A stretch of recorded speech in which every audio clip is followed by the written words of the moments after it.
Boa tarde a todos. Dando continuidade às nossas aulas da segunda jornada interdisciplinar, hoje nós vamos conversar sobre iatrogenia com a Raquel Prado Tomás e com a Natália Brucker. A Raquel tem graduação em Clínica Médica na Unicamp, Geriatria na PUC-RS, Medicina Paliativa na URGS, mestrado em Ciências Médicas na URGS e é médica paliativista no USM. A Natália, graduada em Farmácia pela UFSM, tem doutorado em Ciências Farmacêuticas pela URGS, participou do programa de doutorado de sanduíche no exterior ProBrau, da Coordenação de Aperfeiçoamento de Pessoal de Nível Superior, pós-doutorado em Ciências Farmacêuticas na URGS e atualmente é professora adjunta na UFSM, estando vinculada ao Departamento de Fisiologia e Farmacologia.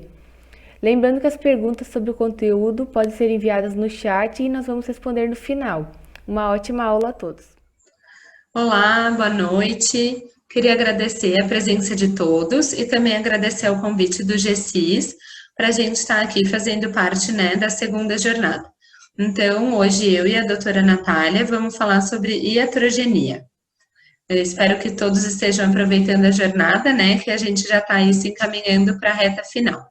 Eu vou compartilhar aqui a minha tela com vocês para poder começar a passar a apresentação. Então, o que seria iatrogenia?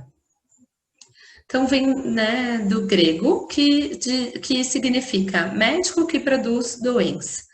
Então, antes, era um conceito que ele estava só agregado aos atos médicos, mas a gente sabe que a iatrogenia é uma afecção decorrente da intervenção, seja uma intervenção diagnóstica ou terapêutica, do médico ou dos outros profissionais, sendo que essa intervenção ela pode ser certa ou errada, justificada ou não, mas ela sempre vai resultar em consequências prejudiciais à saúde do paciente.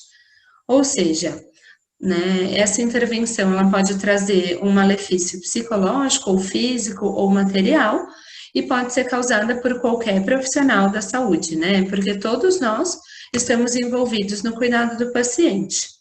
E além disso, a gente sabe também que nenhum hospital está imune a erro, Por quê? Porque todos nós estamos lidando, com seres humanos, E todos nós temos os nossos limites, Seja o cansaço profissional, o excesso da carga horária, falta de conhecimento, falta de atenção, estresse, o estado de saúde mental, imprudência, negligência, a dificuldade para entender prescrições ou outros fatores. Então, todos esses fatores podem ser envolvidos, ou causar uma iatrogenia. Falando um pouco da epidemiologia, Então, é uma síndrome geriátrica que é potencialmente reversível ou até curada, É bastante frequente, principalmente quando a gente fala da iatrogenia medicamentosa, porque muitas vezes ela resulta do desconhecimento das alterações fisiológicas do envelhecimento. Eu não vou me aprofundar nesse tema, porque é a doutora Natália que vai trazer bem mais detalhes sobre isso, tá?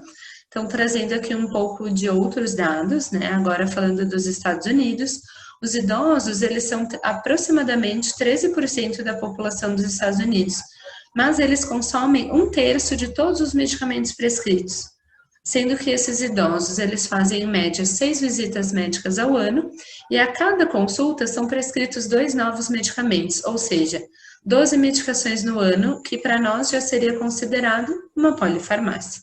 Então, também isso que é interessante da iatrogenia, Ela se interliga com várias outras síndromes geriátricas que vocês já viram, sendo abordadas aqui ao longo da semana. E também, é importante dizer que nos Estados Unidos a iatrogenia já é a 5ª causa de morte. Trazendo aqui um outro estudo, ele diz que 12% dos pacientes que sofreram iatrogenias, 6%, desses casos poderiam ser evitáveis.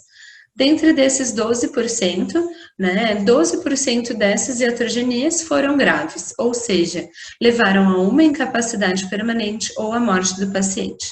Quase metade dessas iatrogenias são relacionadas a medicamentos ou conduta terapêutica, por isso que se fala tanto em iatrogenia medicamentosa. E quase 1/4 foi relacionado a procedimentos cirúrgicos, ou seja, tudo que a gente faz, um procedimento de emergência, uma anamnese de emergência, procedimentos de emergência, eles têm muito mais risco, né? O ambiente da emergência, ele é por si só mais iatrogênico, né?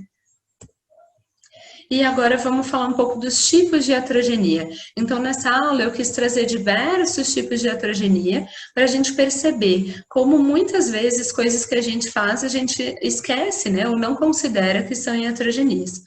Então, é a iatrofarmacogenia, que é decorrente do uso de medicamentos, da polifarmácia, dessa interação e do desconhecimento das alterações farmacocinéticas e farmacodinâmicas do envelhecimento, que vai ser abordado mais em detalhes depois. E a prescrição de intervenções fúteis ou sem comprovação científica. Então, a gente precisa lembrar, né, que todas as intervenções, sejam medicamentos, sejam procedimentos ou sejam exames, que podem trazer um risco desnecessário ao paciente ou ser um procedimento fútil, é uma iatrogenia também. A internação hospitalar por si só, né, ela pode potencializar os riscos que vêm do declínio funcional, né, então lesão por pressão, imobilidade, infecção, e também a gente tem a iatrogenia que pode ser decorrente ou do excesso ou da falta de intervenção reabilitadora, né, então aqui lembrando, né, o papel, né, de toda a equipe, né, que pode ser desfavorável para o paciente. Então, a gente não fazer a nossa intervenção reabilitadora, né? Então, eu não otimizar a dieta do paciente, ou eu não tirar ele do leito, ou eu não prestar atenção na polifarmácia, tudo isso é iatrogenia. Mas também o excesso, né? Então, se essa equipe multi, cada um dá o seu melhor, mas não conversa entre si, não avalia se o seu melhor é o melhor para o paciente, isso também pode ser uma iatrogenia, né? Então, às vezes a gente faz tanto que acaba sendo prejudicial. Depois eu vou dar mais exemplos sobre isso. A iatrogenia da palavra, né, que ela está associada ao desconhecimento de técnicas de comunicação de más notícias ou a do silêncio, né? Então, a gente também não ouvir o paciente e a família, né? Então, isso a gente precisa se atentar muito, né? Comunicação de más notícias é muito importante, todos os profissionais têm que saber, né? Porque eu posso chegar, fazer um curativo e falar, meu Deus, que lesão feia, ou que odor horrível, né? Então, tudo que a gente diz, a gente também pode fazer uma iatrogenia. E não só o que a gente diz, né? Como a gente se comunica não verbalmente também, né? Então, quando a gente abre um curativo e já faz uma cara de espanto, né? Ou vê um exame, né? Toda a nossa comunicação não verbal, ela também pode ser iatrogênica. Né? Então, é importante a gente saber como dar uma má notícia, né? Se eu chegar e falar para um paciente, né? Ah, então, você tem câncer, tá? Virar as costas e ir embora, né? Isso é muito iatrogênico. Ou também não ouvir quando o paciente está em um momento de sofrimento e quer, né, nos contar alguma coisa, ou a gente só está ali disponível para ouvir, né? Então, essas iatrogenias, né, da palavra e do silêncio são muito frequentes e a gente às vezes não tem, né, prestado atenção o quanto as nossas palavras e o quanto a gente acolher ou não tem muito poder. E então, né, as últimas 3 iatrogenias, que seriam a do subdiagnóstico, né, então a gente considerar que todas aquelas queixas ou tudo que o meu paciente está apresentando é simplesmente decorrente da idade, né, e não de uma doença de fato. E o sobrediagnóstico, né, que é a outra ponta, né, dessa iatrogenia. Então, em que a gente pede tanto exame, a gente faz tanto diagnóstico, que isso acaba não tendo uma indicação, né, e acaba sendo prejudicial. A gente vai fazer mais exame e mais tratamento que muitas vezes o paciente não precisa, ou não vai ter uma sobrevida o bastante para poder ter algum efeito adverso, né, ou algum problema decorrente daquela patogenia que eu estou diagnosticando, né? Então, tanto diagnosticar de menos quanto de mais pode ser prejudicial. E a distanásia, né, que é a gente prolongar a vida artificialmente, né, gerando sofrimento para o paciente e para a família. Depois a gente também vai voltar a falar sobre isso. Então, trazendo aqui, né, dois conceitos que muitas vezes se confundem, mas que eles são diferentes, né? Então, vou trazer aqui um pouco dos conceitos do direito, né? Eu não tenho plena propriedade sobre eles, mas só para trazer uma explicação para todo mundo entender por que que iatrogenia não é a mesma coisa que erro médico. Então, a iatrogenia, ela vem de um estado de doença ou efeitos adversos ou alterações patológicas causados ou resultantes de um tratamento de saúde correto e realizado dentro do recomendável. Ou seja, né, então o erro médico seria talvez um tratamento incorreto. E a iatrogenia, ela sempre vem de um tratamento correto. E esse tratamento, né, e essa iatrogenia, ela foi realizada dentro do recomendável, pode ser previsível, pode ser esperada ou inesperada, controlável ou não, e algumas vezes inevitável. Então, para a gente dar um exemplo, então toda vez que eu faço, por exemplo, né, ou indico uma radioterapia para uma neoplasia de cabeça e pescoço, eu estou fazendo minha heterogenia. Por quê? Então, eu estou dando radiação para o paciente, estou fazendo com que ele fique com a boca seca ou alteração, né, salivar ou com uma alteração do paladar para o resto da vida. Então, é iatrogênico? É, mas nem por isso é um tratamento que eu não devo fazer, né? Então, eu indiquei um tratamento correto, né? Então, uma radioterapia, mas eu tenho danos, né? Seja eles, né, como efeitos adversos ou como alterações patológicas. Né? Então, né, uma cirurgia é mutilante, vai ter uma alteração, né, decorrente disso. Não é incomum que, né, um tratamento de saúde que é tecnicamente correto, ele possa ter esse desdobramento com algum dano e aí seja rotulado como erro do profissional. Mas isso é uma confusão, né? Então, aqui para o direito, isso é uma confusão. Por quê? Porque a gente tem que lembrar que todo serviço de saúde que a gente presta, né? Então, a gente sempre tenta alcançar a cura, que seria uma obrigação de meio, mas nem a gente não tem uma obrigação de resultado. Então, a gente, todo, né, tratamento que a gente oferece, a gente não tem obrigação de trazer como resultado a cura, né? Então, por isso que são coisas, né, são conceitos diferentes. E a iatrogenia, né? Por que que é importante essa diferença? Porque a iatrogenia, ela não acarreta em responsabilidade civil para o profissional da saúde, né? Então, com relação a processos, né, que muitas vezes, né, o profissional médico ou mesmo os outros profissionais, né, tem esse medo, né? Então, a iatrogenia, ela não traz essa responsabilidade civil. E por que que o erro médico sim? Porque o erro médico, ele vem de outros fatores, né? Então, de uma conduta, né, ou de uma omissão negligente, né? Então, por descuido, por desleixo, ela advém também da imprudência, né? Então, a gente agir de modo imponderado, sem preocupação ou imperito, né? Então, eu fazer coisas que são do meu desconhecimento técnico, né? Então, isso é o erro médico. Então, bastante diferentes, né, os conceitos. E a heterogenia também, lembrando, né, que muitas vezes a gente acaba cometendo ela porque a gente não consegue prever todos os fatores intrínsecos e individuais de cada paciente, né? Então, muitas vezes a gente pode fazer um tratamento e esse tratamento, ele fazer, né, aparecer alguma doença rara, né? Então, não tinha como a gente fazer essa previsão antes da gente dar o nosso tratamento, né? Então, são coisas que estão não relacionadas na nossa prática médica, né? Coisas que fogem do nosso controle. Então, a iatrogenia e o erro médico são excludentes. E a iatrogenia, ela vem para nos lembrar o quê, né? Que nós somos falíveis, né? Que nós temos esses limites. Então, que também é importante a gente lembrar. E, né, a literatura também nos traz que o médico, né, em graus variáveis, ele quase sempre vai ser iatrogênico, né? Então, quase tudo que a gente faz vai trazer uma iatrogenia.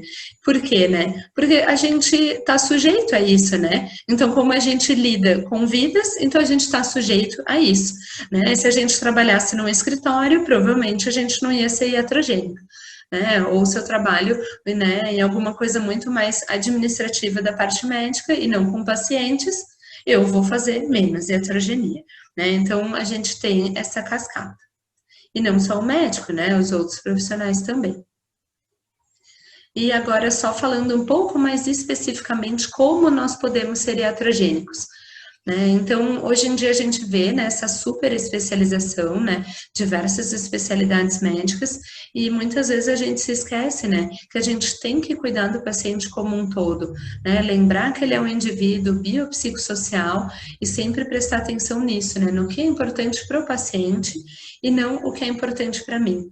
Isso evita, né, essa fragmentação do cuidado, né, que a gente vê frequentemente, né. Então, o paciente, ele faz, né, toda uma peregrinação, né, seja da atenção primária para secundária, para terciária, ou uma peregrinação por diversos profissionais, né. Então, eu tenho pressão alta, eu vou no cardio, eu tenho hipotireoidismo, eu vou no endócrino, eu tenho um problema no joelho, eu vou no traumato, eu vou no neuro, se eu estou com a minha memória né, alterada. Então, cada um desses profissionais, às vezes, vai só acrescentando as suas medicações ou acrescentando os seus exames.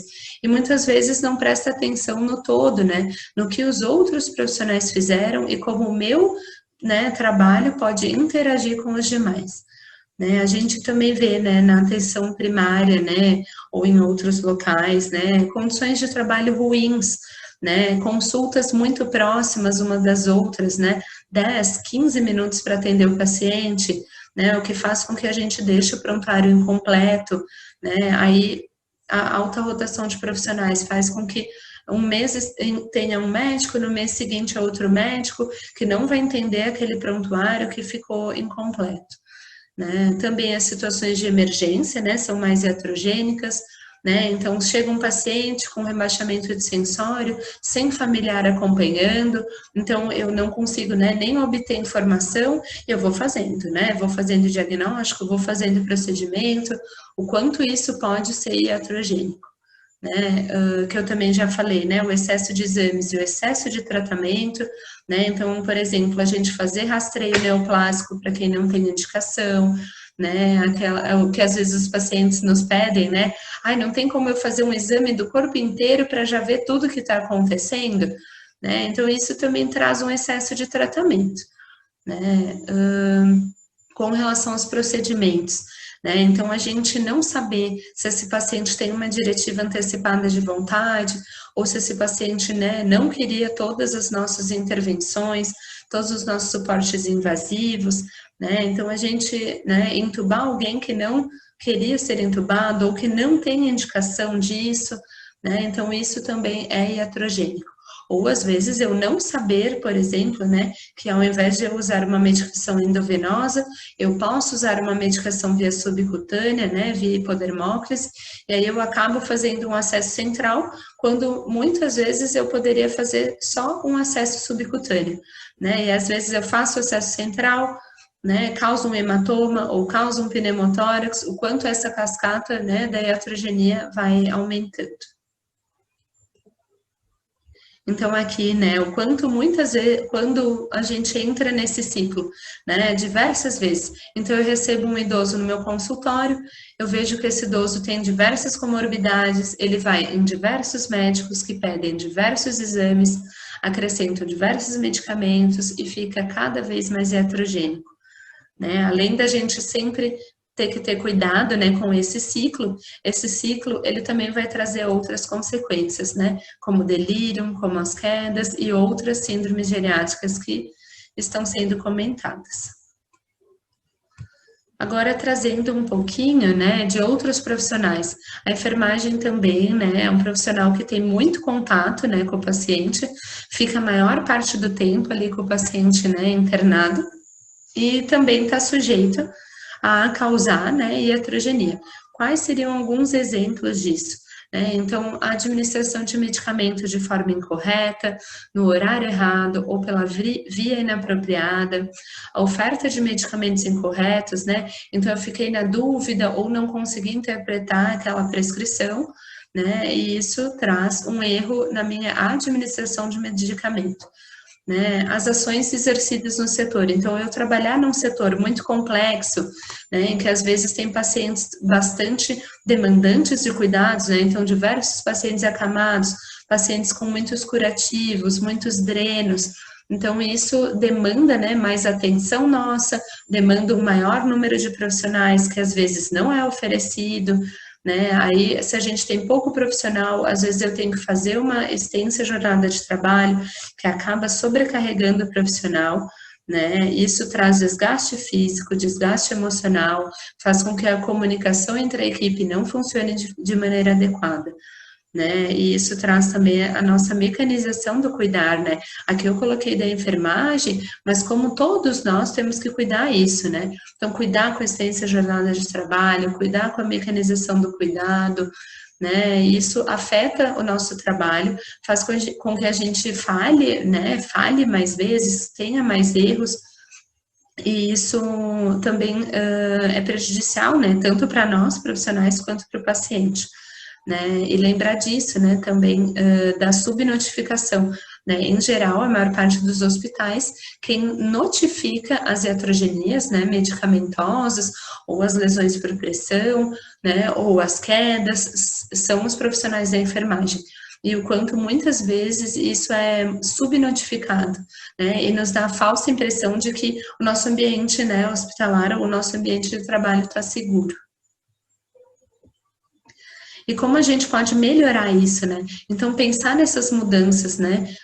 Se comunicar melhor, né? Entre a nossa equipe, não só os profissionais da enfermagem entre si, mas todos os profissionais da equipe interdisciplinar entre si. Né, evitar essas situações de estresse e burnout, né, então atentar, né, para o nosso quantitativo de profissionais por paciente, atuar no treinamento dos profissionais, então tudo que a gente treina, tudo que a gente tem domínio, a gente erra menos, né, e sempre lembrar da segurança do paciente, né, tem aumentado bastante, né, as publicações acerca desse tema, né, da segurança do paciente, da qualidade do atendimento, né, e a gente evitar erros, né, evitar iatrogenias, fazem parte disso. Outras causas de iatrogenia, né? Então, por exemplo, preparos para exame de imagem, né? Então, para o paciente, às vezes, fazer uma colonoscopia, né? Então, a gente tem que dar bastante laxativo para o nosso paciente idoso, que pode ficar suscetível a ter uma desidratação, fazer uma hipotensão ou uma hipovolemia e até apresentar uma queda, né? Então, né, quanto eu avaliar que esse paciente precisa ou não desse exame, para eu poder pedir esse meu exame e então prestar muita atenção no meu preparo. Né? E também os exames endoscópicos e laparoscópicos, eles podem ter riscos, né, como perfuração, hemorragia, né? Esses exames também muitas vezes precisam de anestesia, né, ou tem todo o estresse pós-cirúrgico, né, que muitas vezes causa delírio, né? Então, quanto isso também pode ser mais uma cascata iatrogênica. A gente não mobilizar ou não tirar, né, o nosso paciente do leito. Então, aqui também, né, quantos profissionais envolvidos, né, fisioterapia, enfermagem, né, toda a equipe, o quanto é importante a gente prevenir, né, as lesões por pressão, né, a gente tirar o nosso paciente do leito, né, melhora, né, os reflexos posturais, evita a atrofia muscular, evita a redução da funcionalidade, então é de extrema importância. Outra causa de iatrogenia, né, são as restrições dietéticas. Então, muitas vezes a gente quer fazer uma dieta muito, né, adequada com a nossa meta, mas às vezes a nossa meta está uma meta muito rígida, né? Então, uma dieta com nada de sal, ou uma dieta com nada de açúcar, né? Ou uma dieta totalmente pastosa, e às vezes uma dieta não combinada, né? Com líquido livre, mas com os demais alimentos numa consistência pastosa, né? O quanto isso também pode ser iatrogênico, né? Então, aqui envolvendo tanto o profissional médico, quanto a nutricionista, quanto a fonoaudióloga, né? Então, em geral, né, o idoso, ele já se alimenta de maneira reduzida. E se a gente for muito rígido, às vezes, nisso, a gente vai fazer com que o nosso paciente fique mais desnutrido do que bem nutrido. Né? Então, o idoso, em geral, né, no basal dele, ele já se alimenta pouco, né? Seja pelo isolamento social, pelo declínio cognitivo, né, ou por uma dificuldade de mastigação, né, ou por uma prótese não adaptada, né? Então, também no dentista é muito importante aqui, né? Ou se o paciente tem disfagia. Então, isso é uma coisa, né? A gente trabalhar em conjunto para adequar a dieta, que o paciente também possa ter uma aceitação adequada, né? Senão vai ser iatrogênico. E também, né, infelizmente, a gente trabalha, né, às vezes em hospitais SUS, que a gente vê, né, que nessa foto que eu coloquei aí, a gente vê, às vezes, uma dieta pastosa que ela não é tão atraente visualmente, né? Ou se eu trabalho numa instituição geriátrica, né? Isso também é uma coisa importante de se pensar. O quanto a apresentação, o quanto eu ter um prato bonito, também facilita com que o idoso aceite essa alimentação, né? Então, é importante sim, né? Então, todos os profissionais que trabalham, né, ali na cozinha, que servem os alimentos, que montam, né, o prato, o quanto eles também são importantes, né, para evitar que o idoso olhe a comida e já nem tente comer, né, então isso também, né, é importante da gente lembrar.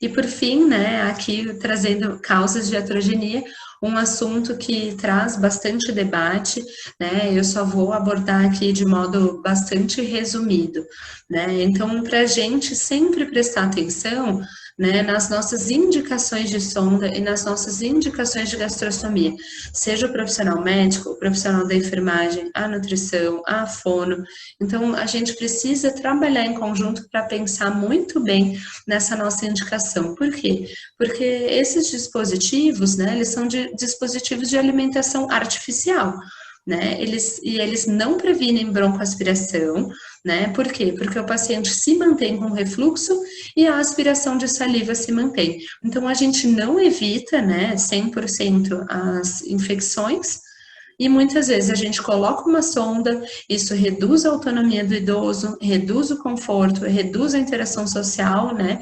Então, muitas vezes a gente não coloca o idoso com a sua dieta enteral, né, a sua alimentação por sonda, para sentar na mesa, né? Então, o quanto isso limita a vida social do idoso. E pode levar à imobilidade, né? Então, o paciente só recebe a dieta ali no leito. Então, para receber a dieta no leito ou para manter a sonda, às vezes eu vou ter que conter o idoso.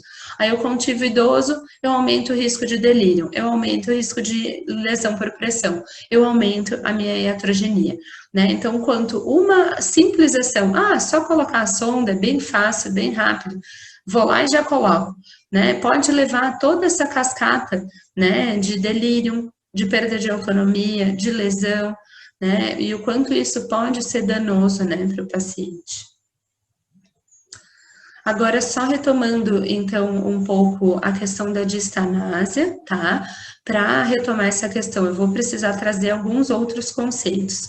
Então, que seria, primeiro, né, a gente trazer um pouco dos temas da bioética, né? Isso também é bastante útil para tudo isso que eu falei anteriormente, né? Então, todo o tratamento, todo o procedimento, toda a ação que eu vou ter com o meu paciente, eu preciso lembrar dessa trindade bioética, que envolve a não maleficência ou a beneficência, ou seja, eu sempre tentar fazer mais bem do que mal. O princípio da autonomia, então o paciente, ele tem autonomia e ele pode se autodeterminar, então ele pode dizer qual tipo de tratamento ou procedimento ele vai querer ser submetido. E o princípio da justiça, né, que tem como condição fundamental a equidade, ou seja, eu tenho uma obrigação ética de tratar cada indivíduo, né, conforme o que é moralmente correto e adequado, né? Então, a equidade vai fazer com que eu consiga dar para cada um o que é devido, né? Então, fazer com que todos sejam mais iguais. Com isso, né, então, com base nesses princípios, a gente vai pautar a nossa tomada de decisão. Então, para tudo que eu for fazer, eu vou pensar nesse tripé. E aí, né, a minha tomada de decisão, não adianta eu só ficar pensando na minha experiência pessoal ou no bom senso, né? Então, eu preciso rever toda a trajetória do paciente, né? Então, o meu idoso que está internado, ou o idoso que está no meu consultório, ou que está na minha instituição geriátrica, tudo que ele passou para chegar até aqui. Então, ele chegou até aqui, agora eu estou em dúvida, por exemplo, né, nessa questão da sonda ou não. Então, eu preciso fazer a minha decisão compartilhada, né? Então, eu preciso compartilhar com o meu paciente, se ele quer ou não, e compartilhar com a minha família quais os prós e os contras, né, pensando nesses múltiplos componentes. Então, no prognóstico, né, então se esse idoso vai ter uma sobrevida de anos, que eu vou precisar desse dispositivo, quais as consequências, né, de eu indicar essa sonda ou não, quais são os outros meios disponíveis que eu poderia oferecer, né? Então, manter a via oral, adaptar a consistência, fracionar minha dieta, e quais são os nossos valores, né, envolvidos aí, né? Então, lembrando, né, a alimentação não é só o ato de comer, né? A alimentação, ela envolve amor, ela envolve esses momentos em família, ela envolve as nossas crenças, né? É um momento cultural, é um momento muito múltiplo, né? Então, todos esses valores vão estar em conflito, né? Eu, né, deixar a pessoa morrer de fome, ou a pessoa vai ficar fraquinha, né? Então, todas essas ideias, né, dos pacientes, dos familiares e de nós profissionais estão envolvidas nesse momento da decisão compartilhada.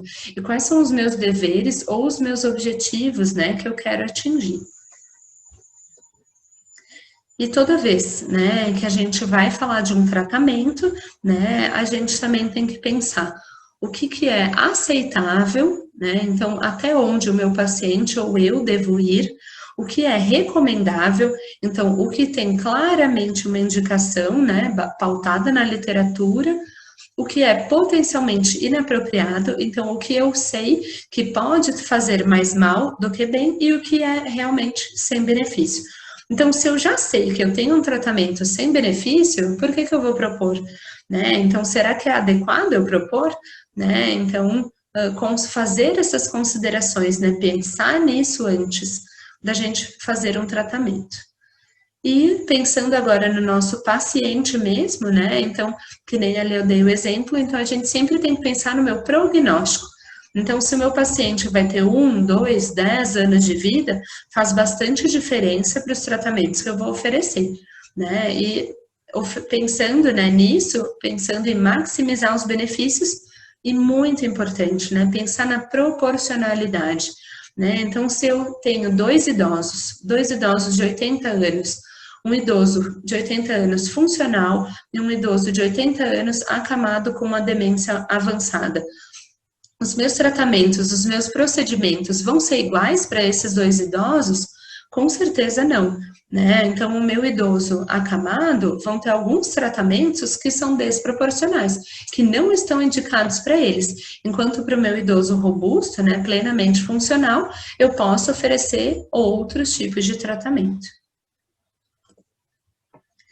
E é interessante, né, a gente pensar nisso, né, em tudo isso que foi falado, né, e agora entrando, né, nos conceitos da distanásia, porque foi realizado um estudo, né, nos Estados Unidos durante 4 anos, e esse estudo, ele se inicia com a seguinte informação, né, que os médicos tratam os seus pacientes doentes graves mais extensivamente do que eles escolheriam para si próprios.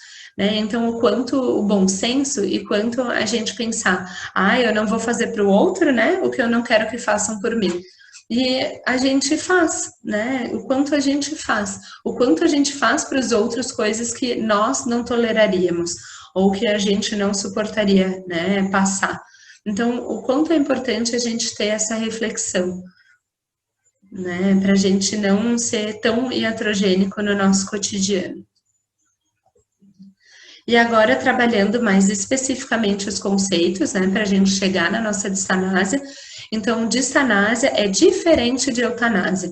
Então, eutanásia significa a morte boa, né? Então, o que seria a morte calma, a morte piedosa e a morte humanitária, né? Que no Brasil não é permitida. Por quê? Porque a gente apressaria a morte ou proporcionaria os meios para consegui-la, né? Então, que é como funciona nos países em que tem a eutanásia liberada, né? Então, a pessoa decide, né, que ela quer morrer e eu vou fornecer os meios. Então, eu vou dar os medicamentos para que ela faça isso, ou vou internar ela numa clínica, né, de suicídio assistido e vou injetar a medicação nela.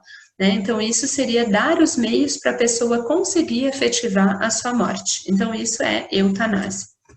E o que seria distanásia? Então, é o oposto. Né? Então, a distanásia são os recursos que eu emprego, né? Então, todos os recursos médicos ou outros recursos que eu emprego com o objetivo de prolongar a vida, né? Então, eu vou fazer coisas que são tratamentos extraordinários, né, para o paciente não morrer. A dissanásia, né? Então, ela é também uma postergação injustificável da morte.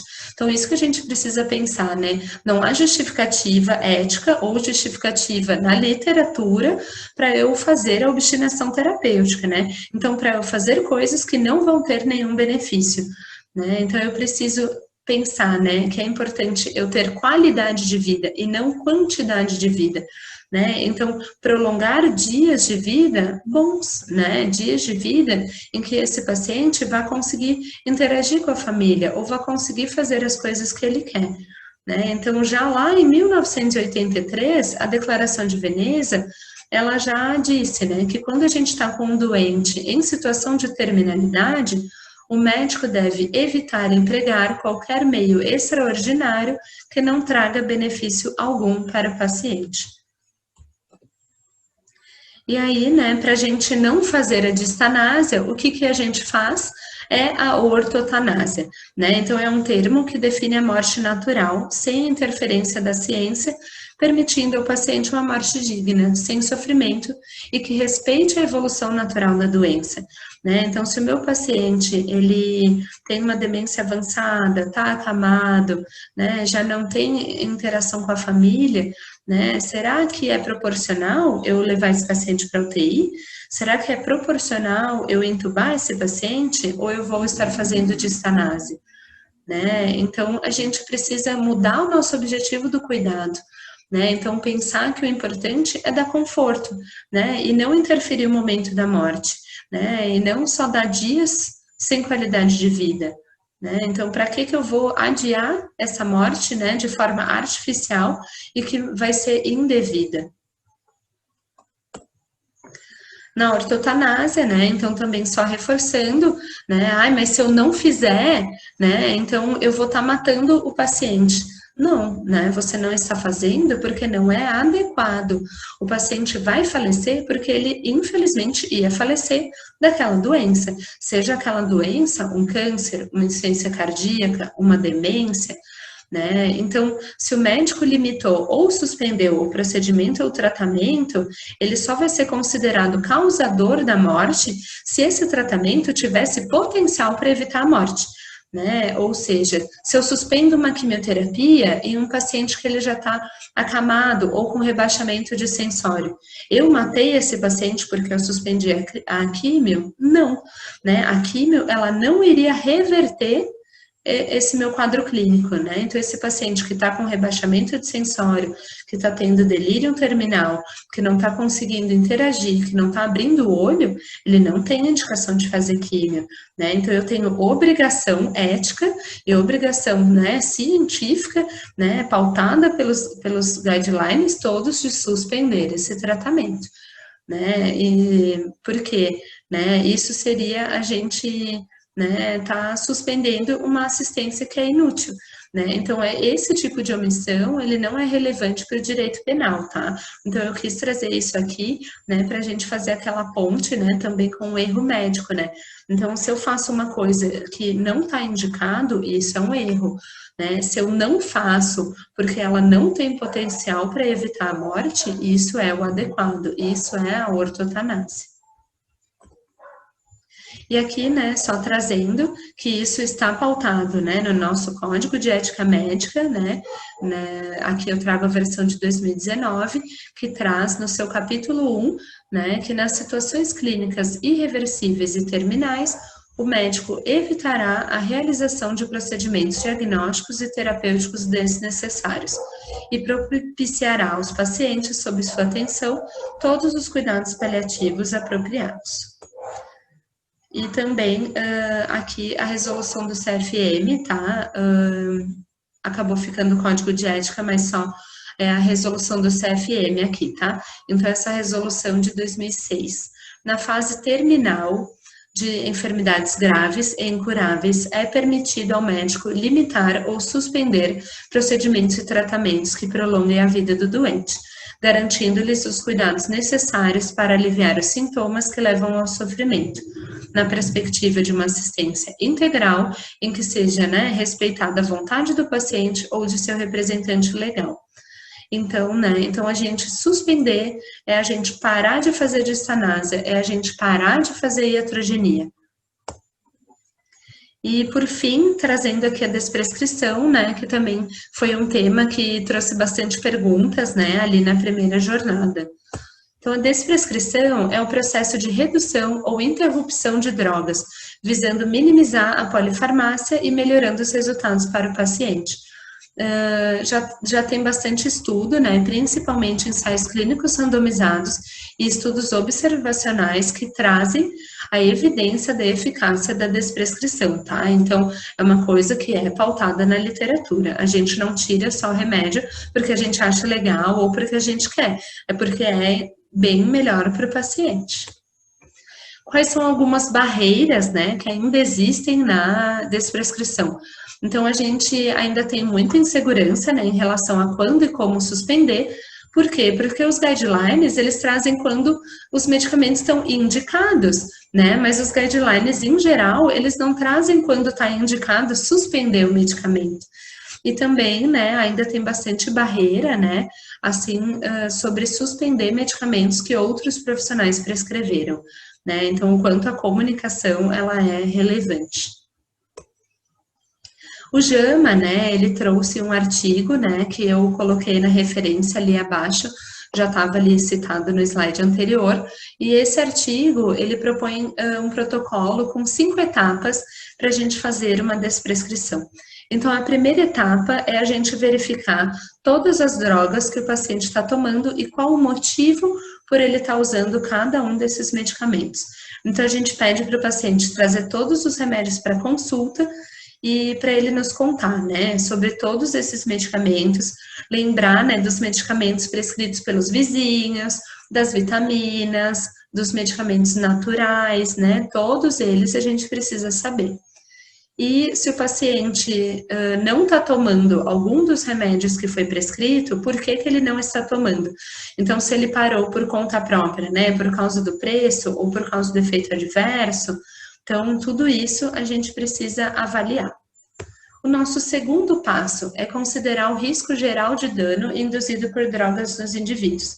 Então, a gente avaliar o risco de acordo com, então, os riscos das drogas, né? Então, número de medicamentos, quanto mais medicamento junto, mais risco.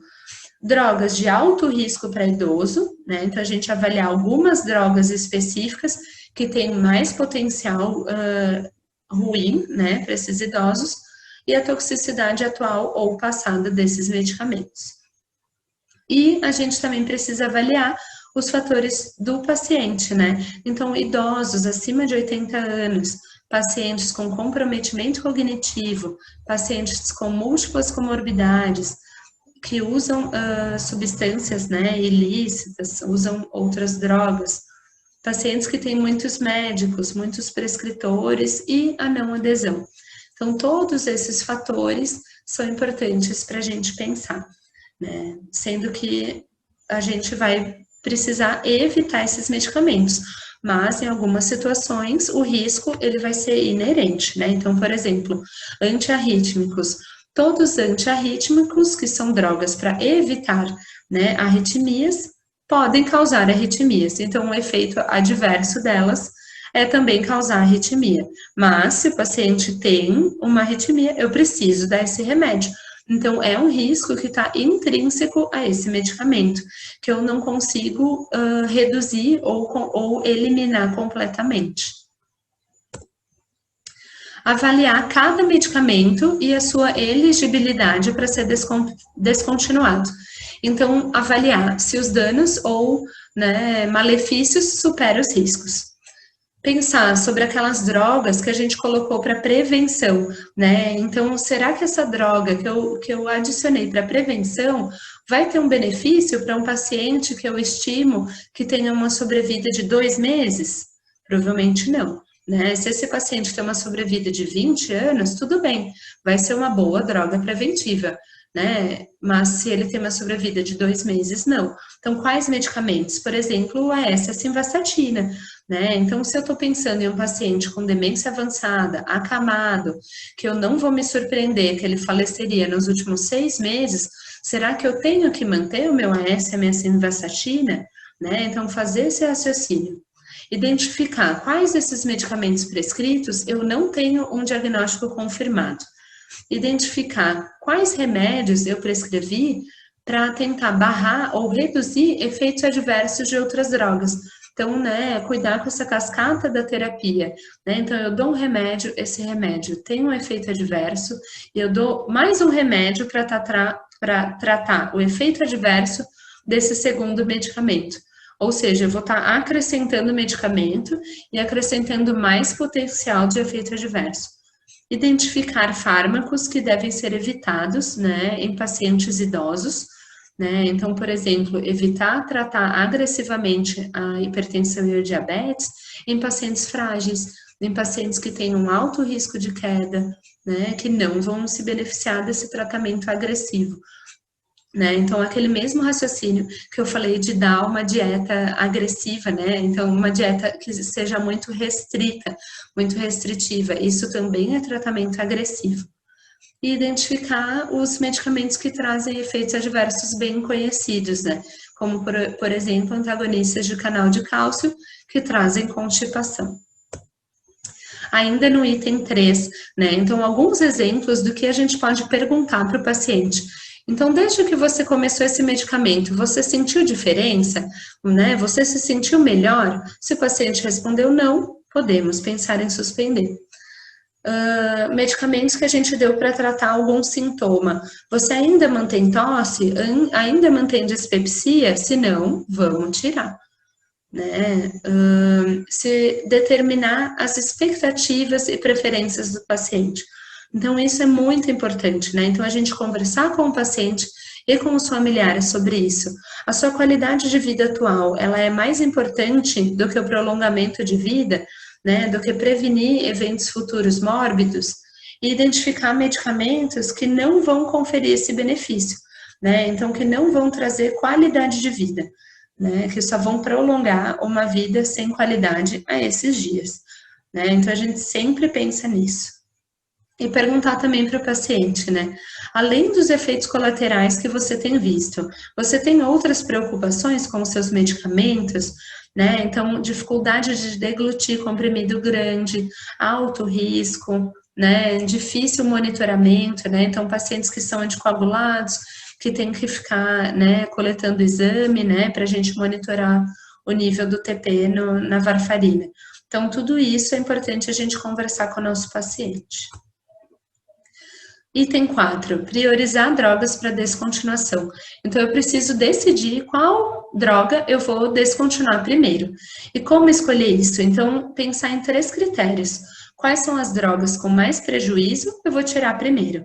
Quais são as mais fáceis de descontinuar? Ou seja, aquelas que depois que eu tiro, eu vou ter baixa probabilidade do paciente fazer uma reação ou ter uma abstinência sem essa droga. E quais drogas o paciente está disposto a descontinuar primeiro, né? Então, a desprescrição é muito importante que o paciente e a família tenham, né, uma boa adesão a ela, senão eu não vou conseguir fazer, né? Senão o paciente vai só falar que parou e não parou de usar aquele medicamento. E 5, monitorar as drogas e o regime de descontinuação, né? Então, parar uma droga por vez, né, para a gente poder ver, olha, eu parei esse remédio, eu tive esse efeito determinado. E aí eu consigo corrigir, olha, então não vai dar para tirar essa droga, vamos ver outra, ou eu estou conseguindo ir bem, dá para parar de uma vez. Comunicar, né, todos os planos e contingência a todos os profissionais, né, então aos cuidadores, aos familiares, né, explicar para eles por que a gente está parando, para eles também poderem ficar atentos. E sempre documentar por que eu tirei e quais foram os meus resultados atingidos. Trazendo aqui, né, só um estudo, né, bem resumido. Então, para pacientes frágeis, a gente sempre tem que cuidar, né, porque todo medicamento novo pode trazer um sintoma adverso bem mais importante.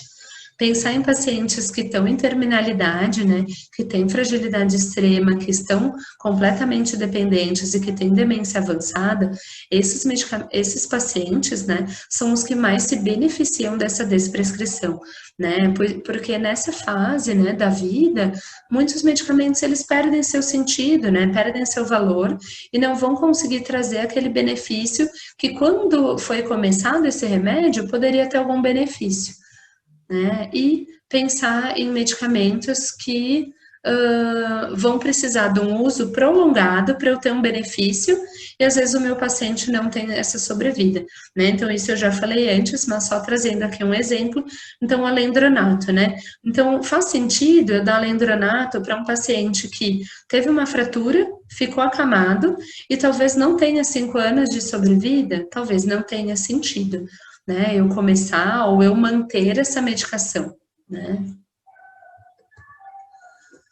Aqui eu quis trazer, então, uma lista de alguns artigos que depois vocês podem ler, podem avaliar, né, que trazem os benefícios da gente desprescrever algumas classes de medicamentos que são bem comuns e trazem muitos efeitos adversos nos idosos.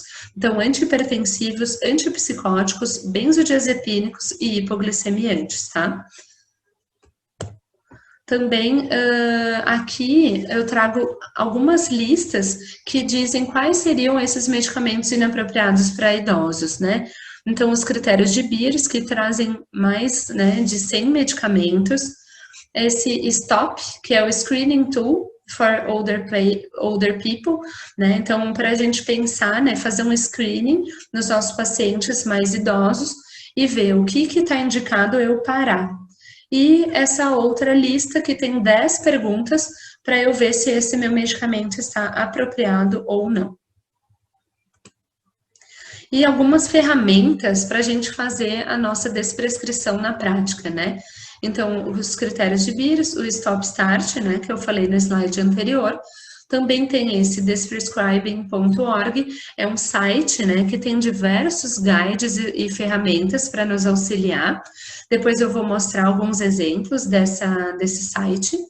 Também tem esse site do Primary Health Tasmania, ele é bem interessante, também traz diversas ferramentas que são específicas, né, para cada classe de medicamento.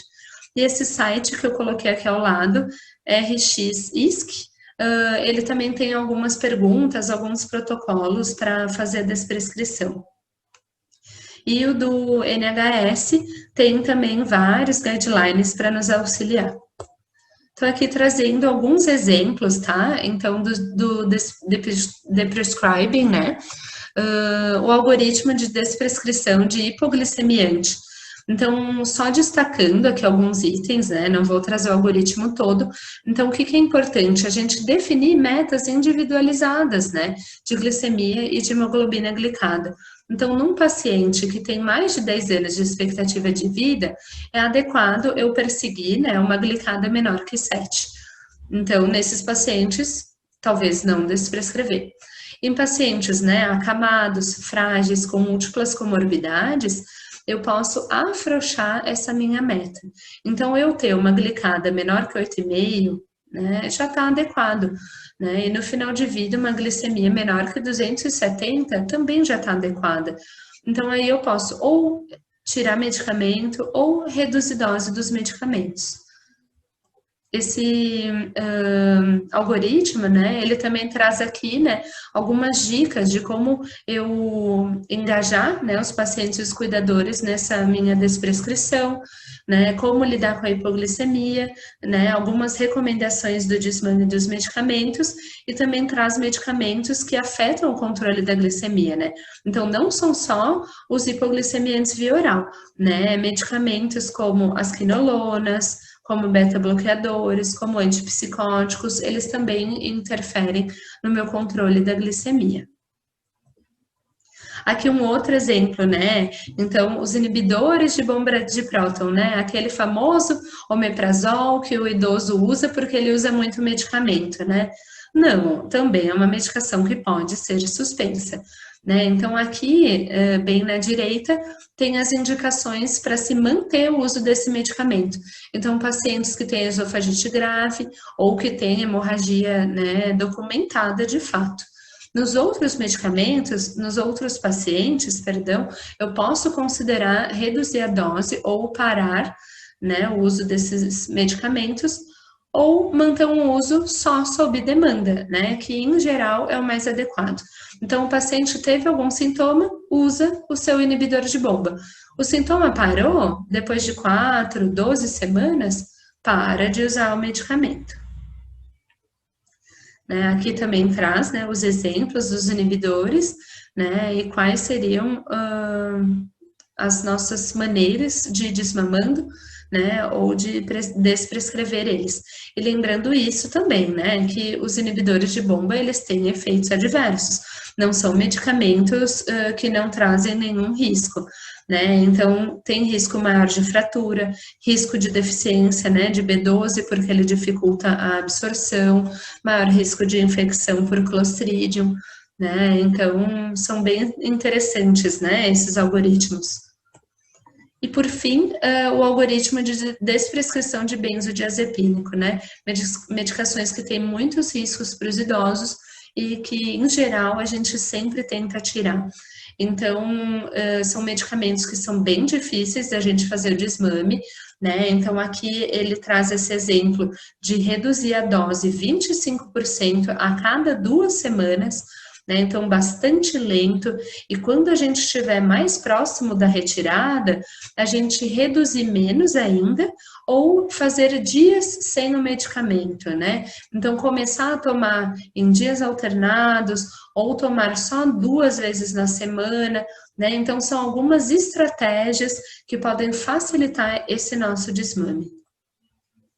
E aqui também essas outras dicas, né, que a gente pode usar para conseguir retirar os benzodiazepínicos dos nossos pacientes. E aqui, né, só para encerrar, então, o quanto esse tema, né, da iatrogenia é um tema vasto, o quanto é um tema múltiplo, né, e o quanto nós estamos passando por mudanças e o quanto essas mudanças são benéficas. E lembrar, né, que essas mudanças, elas dependem de nós, né, depende de como a gente começa a encarar o nosso dia a dia do cuidado, né, o quanto a gente pensar, nossa, eu achava que a sonda era bom, que eu estava nutrindo o meu paciente, então de eu mudar essa minha visão de que era uma coisa boa e pensar que talvez seja uma coisa que vá trazer malefício, né? Então, e como a gente faz essas mudanças, como a gente passa por essas mudanças? Então, algum dos caminhos, né, é a gente pensar, né, então naquelas questões bioéticas que eu trouxe, né, pensar na importância da nossa comunicação e da gente trabalhar como uma equipe transdisciplinar de fato, né, então quanto a gente agregar os nossos conhecimentos, a gente vai proporcionar um cuidado melhor para o paciente, né, um cuidado muito mais adequado e menos iatrogênico. E o quanto os cuidados paliativos, né, eles têm essa interface com a geriatria e o quanto eles estão crescendo, né, e eu vou defender, né, o meu assado, né? Então, defender a geriatria, defender os cuidados paliativos, o quanto eles são necessários para a gente evitar a iatrogenia. Eu queria agradecer, né, a atenção e a presença de todo mundo, e daqui a pouco a gente se encontra para tirar as dúvidas que surgiram. Boa noite a todos. Vamos dar continuidade às atividades na noite de hoje com o tema de iatrogenia. Como a doutora Raquel já conceituou muito bem vários aspectos relacionados à iatrogenia, vou destacar os aspectos mais relacionados com o prejuízo à saúde do paciente idoso como uma consequência de efeitos adversos relacionados ao uso de medicamentos. Para vocês terem uma ideia, na região sul do Brasil, há estimativa que 91% da população idosa faz uso de algum tipo de medicamento, sendo que destes, 27% utiliza 5 ou mais medicamentos. Então, o paciente idoso é aquele paciente caracterizado como fazendo uso de uma polifarmácia e aquela população mais suscetível a ter alterações ou complicações relacionadas ao uso do medicamento. Então, é sim possível que uma intervenção terapêutica possa resultar em um prejuízo à saúde do paciente. O envelhecimento, ele vai alterar vários aspectos relacionados à farmacocinética e à farmacodinâmica dos medicamentos. Então, é importante compreender estes processos para entender o motivo que o fármaco pode ser mais lentamente biotransformado e eliminado no organismo de um paciente idoso comparado a um paciente mais jovem.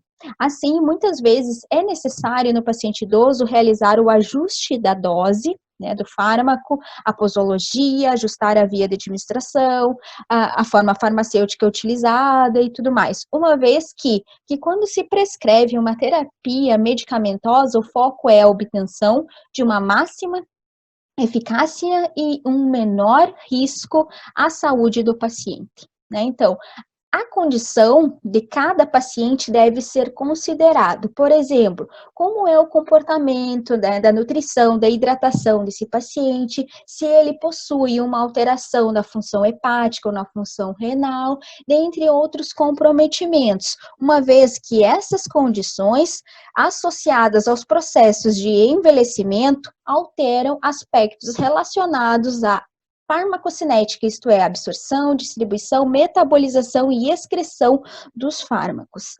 Podemos citar alguns exemplos. No caso de se utilizar medicamentos por via oral, sabe-se que pacientes idosos, eles possuem uma alteração no pH gástrico, né? Há uma alteração na motilidade intestinal, uma diminuição na superfície de absorção. Então, nessas condições, ocorre uma diminuição na biodisponibilidade de fármacos utilizados pela via oral, por exemplo, o uso de algumas vitaminas, como a vitamina B12, o ferro, o cálcio, dentre outros. Há também uma alteração na distribuição dos fármacos para os tecidos. Há um comprometimento, uma vez em que pacientes idosos apresentam uma diminuição no volume de água corporal total, consequentemente, uma diminuição no volume de distribuição de fármacos hidrofílicos, como, por exemplo, a digoxina. Então, uma dose menor deste fármaco é requerida se for utilizada no tratamento do paciente idoso. Observa-se também que pacientes idosos, eles apresentam um aumento na gordura corporal. Então, isso vai refletir num aumento do volume de distribuição de fármacos lipofílicos, por exemplo, fármacos benzodiazepínicos. Então, estes medicamentos, eles tendem a permanecer por mais tempo no organismo do paciente idoso, então, uma duração de ação prolongada, fazendo que possa resultar num risco maior de toxicidade. Nos pacientes idosos, também é observada uma diminuição da massa magra, com uma diminuição na concentração dos níveis de albumina. E isto pode acarretar uma alteração na fração de fármaco livre no plasma e, consequentemente, um aumento do risco de toxicidade. Considerando que os fármacos, na sua maioria, eles são metabolizados principalmente no fígado, e o idoso, ele apresenta uma redução do fluxo sanguíneo hepático e uma alteração na atividade das enzimas hepáticas, a biotransformação dos fármacos fica comprometida, podendo então implicar no acúmulo do fármaco no organismo, e nestes casos a dose precisa ser ajustada, ou então o intervalo da administração das doses deverá ser aumentado.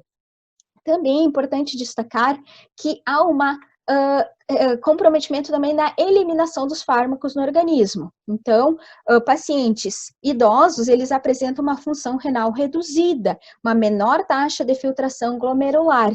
Então, e esse comprometimento, né, da função renal é progressivo com o aumento da idade. Então, pacientes com mais de 80 anos, por exemplo, eles apresentam apenas 50% da capacidade de excreção dos fármacos. Então, em geral, o médico vai fazer uso, né, da dosagem da creatinina sérica como um indicador da insuficiência renal e vai monitorar os aspectos relacionados à função renal, para, se necessário, fazer algum ajuste de dose.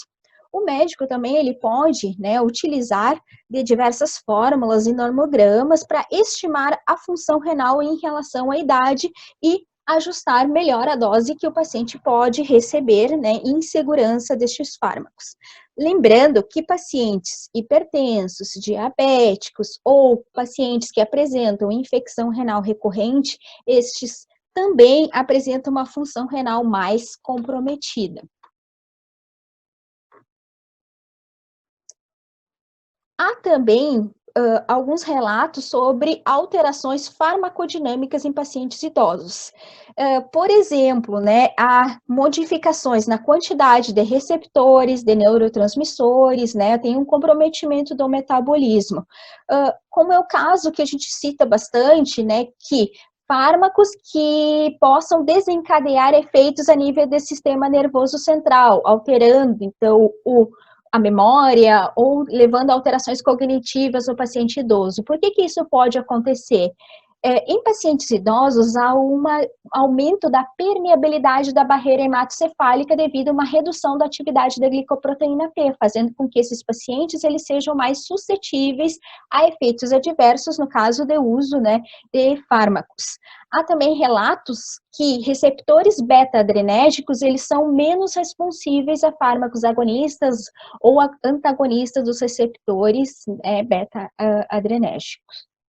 Gostaria de ressaltar, neste artigo aqui publicado no ano de 2011, que uma importante causa de hospitalização em idosos foi relacionado a reações adversas a medicamentos.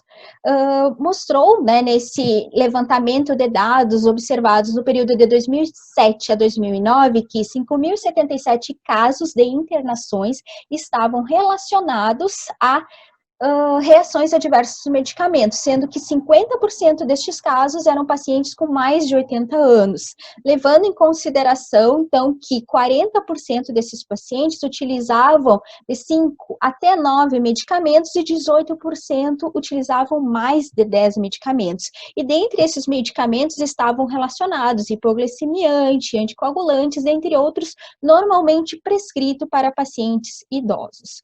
Consideramos, então, né, que as reações adversas a medicamentos é um importante problema de saúde pública, né, que aumenta o tempo de internação hospitalar do paciente, aumenta o custo de tratamento, aumenta o risco de morbidade e mortalidade. Segundo a Organização Mundial de Saúde, as reações adversas são relacionadas a qualquer resposta prejudicial ou indesejável e não intencional a um medicamento, a qual se manifesta após a administração de doses normalmente utilizadas para profilaxia, diagnóstico ou tratamento, isto é, são doses consideradas doses terapêuticas. As reações adversas a medicamentos, elas são multifatoriais, estando associados a muito além de somente a polifarmácia, mas também considera-se alguns aspectos relacionados ao paciente, como, por exemplo, o estado nutricional, o estado de hidratação, pacientes que apresentam comorbidades, uma vez que uma má condição clínica, né, como uma alteração da função renal ou função hepática, pode levar a uma alteração na metabolização ou eliminação do fármaco. A dose utilizada para este paciente, ele pode ser considerada uma dose tóxica, né, por essas alterações no organismo desse paciente devido às comorbidades. A não adesão ao tratamento farmacológico, né, também pode estar relacionada ao fracasso terapêutico. Por que essa não adesão? Muitas vezes está relacionado a uma prescrição medicamentosa muito complexa, ou o paciente, né, ele acaba esquecendo de utilizar o medicamento, o paciente apresenta, né, problemas de visão, problemas de audição, ou até mesmo de entendimento da prescrição, ele pode não fazer essa adesão ao tratamento terapêutico, né, levando uma falha terapêutica. Destaco também, né, alguns efeitos adversos estão relacionados a aspectos genéticos, uma vez que há uma ampla variação entre indivíduos e o paciente pode se comportar de uma forma diferente. Então, considerando uma população, é importante identificar as pessoas que têm uma resposta esperada ao uso do fármaco e identificar pessoas que têm uma sensibilidade diferente. Então, sempre tem aqueles pacientes que vão ter uma hipersensibilidade, né, frente a um medicamento e outro vai ter, né, uma menor sensibilidade. Isso é inerente do paciente. Então, alguns eles acabam metabolizando os fármacos mais lentamente e outros pacientes metabolizam mais rapidamente. Isso pode estar influenciado, né, através da genética. Então, é uma área da farmacogenética na qual se estuda basicamente a influência genética sobre as respostas dos fármacos. As reações adversas, né, têm diversos tipos. Eu vou destacar os dois que são principais tipos, que são as reações do tipo A e as reações do tipo B. As reações do tipo A são efeitos adversos relacionados às ações farmacológicas previsíveis, isto é, está relacionada com a dose e com a suscetibilidade do indivíduo a responder, né, ter uma resposta frente a este medicamento. A incidência é alta de ocorrer reações do tipo A, no entanto, como ela é relacionada com a dose, o simples ajuste de dose resolve essa reação adversa. Então, como exemplo, eu cito para vocês o risco de um sangramento devido ao uso de anticoagulante, ou até mesmo um quadro de hipoglicemia com o uso de fármacos hipoglicemiantes. Então, é totalmente esperado esse efeito adverso. Já as reações adversas do tipo B são efeitos imprevisíveis, não estando relacionado com o efeito farmacológico do medicamento, né? E a incidência, ainda bem que ela é baixa, porém o risco de efeitos graves é maior. Como essa reação adversa ela não é dependente da dose do medicamento, o manejo é simplesmente a suspensão do uso do fármaco. Então, um exemplo de reações adversas do tipo B são aqueles efeitos idiosincráticos, como, por exemplo, a anafilaxia ao uso de penicilina. Nesse slide, eu trago para vocês, né, alguma descrição de efeitos adversos muito observado, né, nos pacientes idosos e estando relacionados com o uso de diferentes fármacos. Por exemplo, pacientes idosos, né, têm muitos queixas, né, e muitos sinais relacionados a fraturas devido a quedas. E essas quedas, elas podem sim estar relacionadas a fármacos que esse paciente está fazendo uso para o seu tratamento. Por exemplo, fármacos que agem a nível do sistema nervoso central, como ansiolíticos e antidepressivos. Além disso, existem também relatos, né, de pacientes que desenvolveram um quadro de depressão devido ao uso crônico de alguns fármacos, como corticóides, reserpina, metildopa, dentre outros. A constipação também, né, um efeito adverso relacionado ao uso de alguns fármacos. Aqui eu cito para vocês os fármacos opioides, que estão relacionados ao tratamento de dor moderada a intensa, né, nos pacientes idosos. Existem também alguns fármacos que levam o quadro de pseudoparkinsonismo. Alguns fármacos aqui eu destaco para vocês que desenvolvem estes efeitos, como os fármacos antipsicóticos, que desenvolvem sintomas extrapiramidais.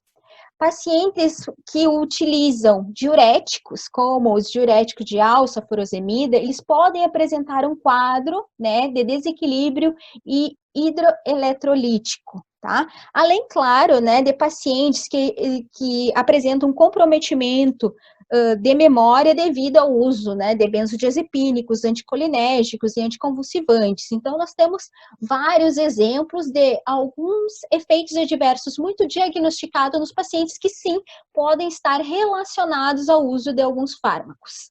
Então, para a prevenção desses efeitos adversos, é necessário considerar sempre se o medicamento que o paciente está utilizando é realmente necessário, avaliar o benefício do uso desse medicamento, né, se ele supera o risco de estar utilizando esse medicamento.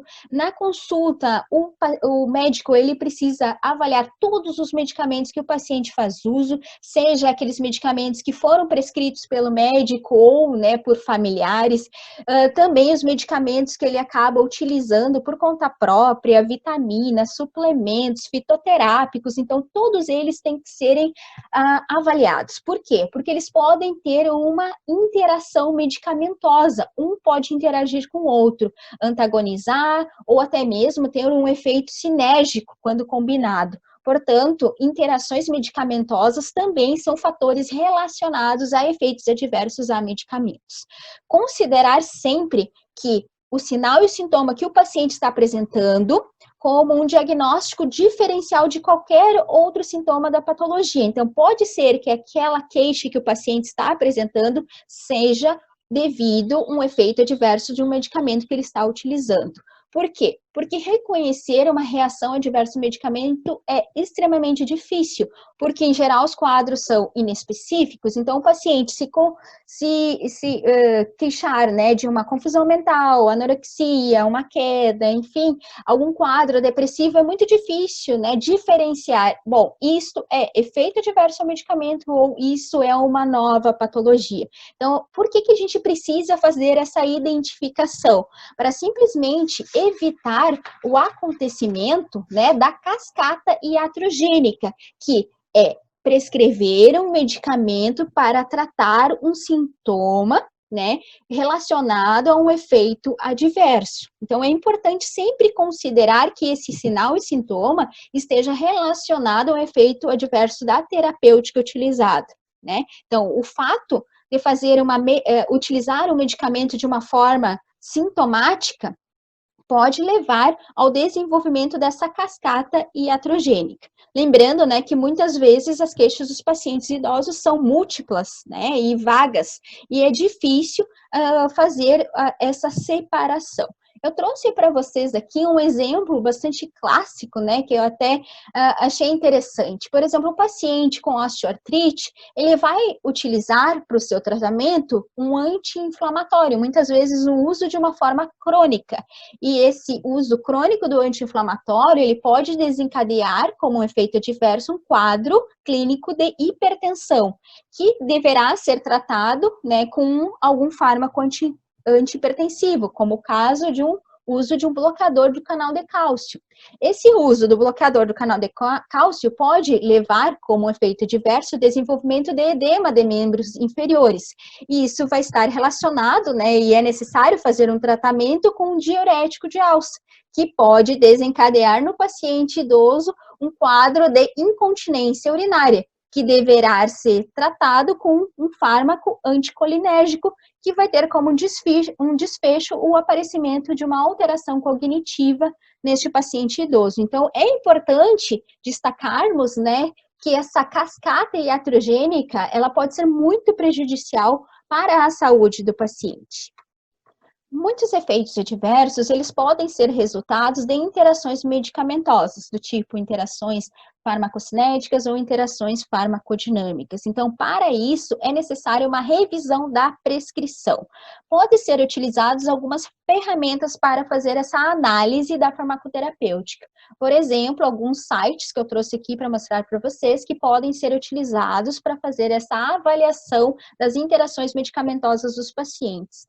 Dos medicamentos utilizados pelos pacientes, como, por exemplo, o site drugs.com, o Medscape, o Micromedics. Então, é só colocar uma lista de todos os medicamentos que o paciente faz uso e fazer essa avaliação em relação às interações. Se são interações, né, mais problemáticas, né, são graves, moderadas ou até mesmo, né, interações leves. E é o interessante desses sites que eles também falam sobre o manejo que deve ser realizado para o tratamento deste paciente. Aqui, pessoal, eu trouxe para vocês um exemplo, né, de dois fármacos bastante utilizados pela população idosa, que é o clopidogrel e omeprazol. O clopidogrel, ele é um antiagregante plaquetário utilizado, né, na prevenção de efeitos trombóticos. Já o omeprazol, ele é um inibidor da bomba de prótons, bastante prescrito, né, e utilizado por pacientes idosos. O que acontece se o paciente fazer uso dessas duas medicações juntas? tá? Se ele utilizar os dois juntos, vai ter uma interação, né, medicamentosa do tipo farmacocinética relacionada ao processo de biotransformação. Por que que isso ocorre, né? Porque o clopidogrel, ele é um profármaco, que ele deve ser metabolizado, né, para formar o metabólito ativo, então ele é metabolizado por enzimas do citocromo P450, formando o metabólito ativo, que por sua vez inibe a agregação plaquetária. Já o omeprazol, ele vai agir inibindo essa enzima responsável pela metabolização. Então, o clopidogrel, ele não consegue se tornar bioativo. Então, aqui um exemplo de interação farmacocinética. Aqui nesse slide eu trouxe para mostrar para vocês, né, alguns critérios que foram desenvolvidos, baseados em evidências científicas, é claro, para mostrar quais são os fármacos potencialmente inapropriados para idosos. Então, em 1991, Beers desenvolveu alguns critérios baseados em algumas evidências para mostrar quais os medicamentos que não deveriam ser utilizados por pacientes idosos. A última atualização desses critérios foi publicado no ano passado pela Sociedade Americana de Geriatria. Então, uma equipe interdisciplinar de especialistas em geriatria realizou toda uma revisão e a publicação de critérios. Então, é interessante que nestes critérios ele traz todos os medicamentos considerados, né, inapropriados para idosos e também as principais interações medicamentosas que ocorrem e que deveriam ser evitadas. Esses medicamentos inapropriados para idosos não necessariamente são contraindicados. Então, os critérios realizados, eles são para sinalizar que o uso destes medicamentos, eles devem ser monitorados, acompanhados, né? O paciente deve ser acompanhado com exames laboratoriais, com acompanhamento farmacoterapêutico, para sempre avaliar o risco e o benefício, né, do uso, e quando possível, ele deve ser evitado o uso desse medicamento. O critério de Beers, ele é o mais consagrado, porém, existem outros protocolos para a adequação da prescrição em idosos.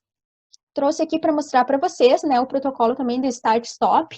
O START consiste, então, em medicamentos que deveriam ser utilizados pelo paciente em algumas condições clínicas específicas, que, no caso, não foram prescritos, mas deveriam ser prescritos para o paciente. O STOP seria aqueles medicamentos considerados inadequados para uso nos pacientes.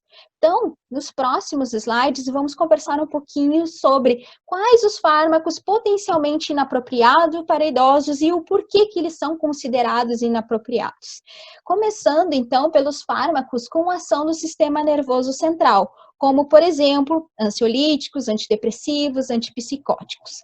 Essas classes são provavelmente as mais erroneamente usadas pela população idosa. Por quê?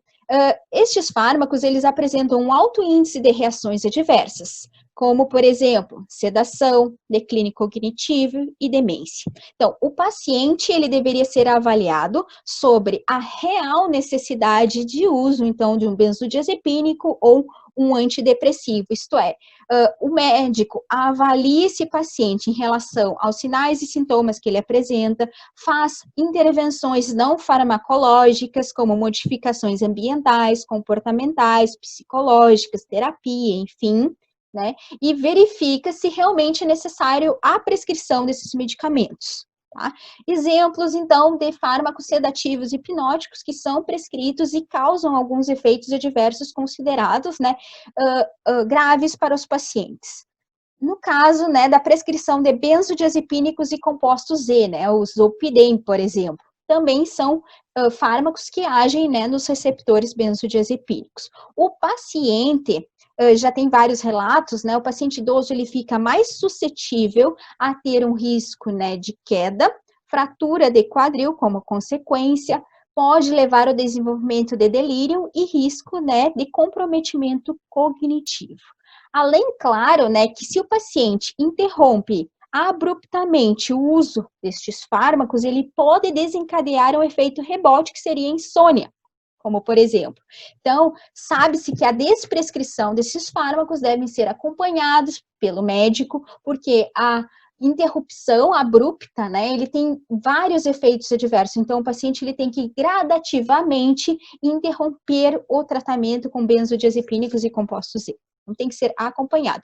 Além disso, existem vários relatos na literatura sobre o efeito paradoxal com pacientes idosos utilizando os benzodiazepínicos. Em relação aos antidepressivos, destaco principalmente 2 que não deveriam ser prescritos para idosos, que são os antidepressivos tricíclicos, como, por exemplo, a amitriptilina, nortriptilina e imipramina, que eles apresentam efeitos adversos relacionados a efeitos anticolinérgicos, e os inibidores da enzima monoaminoxidase. Além disso, os antipsicóticos, né? Então, existem vários pacientes idosos que fazem uso de antipsicóticos. Porém, estes fármacos, eles apresentam muitos efeitos adversos. Então, além da hipotensão, do ganho de peso, o paciente pode apresentar efeitos extrapiramidais, principalmente se ele utilizar um antipsicótico de primeira geração, como é o caso do haloperidol. Esses efeitos extrapiramidais, né, então a gente pode citar alguns como rigidez, que pode levar o paciente a apresentar uma imobilidade, bradicinesia, que o paciente ele fica com uma lentidão dos movimentos voluntários, o paciente pode apresentar tremores, acatesia, então o paciente pode apresentar um quadro de ansiedade e agitação, e também discinesia tardia, que consequentemente vai levar o paciente a ter um comprometimento, uma dificuldade na alimentação. Então, esses antipsicóticos, eles apenas são utilizados ou deveriam ser utilizados para o tratamento de um quadro clínico de esquizofrenia ou de transtorno bipolar diagnosticado. Isto é, ele não é recomendado o tratamento para alterações comportamentais ou psicológicas devido ao quadro de demência. Então, já tem estudos também mostrando que antipsicóticos de segunda geração estão relacionados ao aumento da mortalidade em idosos. Então, alguns exemplos, né, de antipsicóticos de segunda geração: olanzapina, quetiapina e risperidona. Também importante destacar que fármacos que apresentam, né, uma ação anticolinérgica também deveriam ser evitados, porque o paciente pode desenvolver um quadro, né, de efeitos adversos, como constipação intestinal, retenção urinária, sonolência, xerostomia, taquicardia, confusão mental e até mesmo aumento da pressão intraocular. Fármacos utilizados para o tratamento do Parkinson, muitas vezes, né, eles são utilizados para prevenir ou tratar sintomas extrapiramidais, mas na lista do critério de Beers não deveriam ser recomendados, né, para o tratamento desses efeitos adversos causados pelos fármacos antipsicóticos. Fármacos com ação cardiovascular, eu trouxe para vocês 3 principais, né, que estão descritos também nos critérios de Beers, que são a digoxina. A digoxina, na verdade, ele é um fármaco com baixo índice terapêutico, então o paciente ele tem um alto risco de toxicidade. Se for utilizado digoxina para pacientes idosos, a dose deverá ser menor que 0,125 miligramas ao dia e o paciente deverá ser monitorado em relação aos níveis terapêuticos. A amiodarona também é um antiarrítmico, né, de classe 3, age bloqueando os canais do potássio.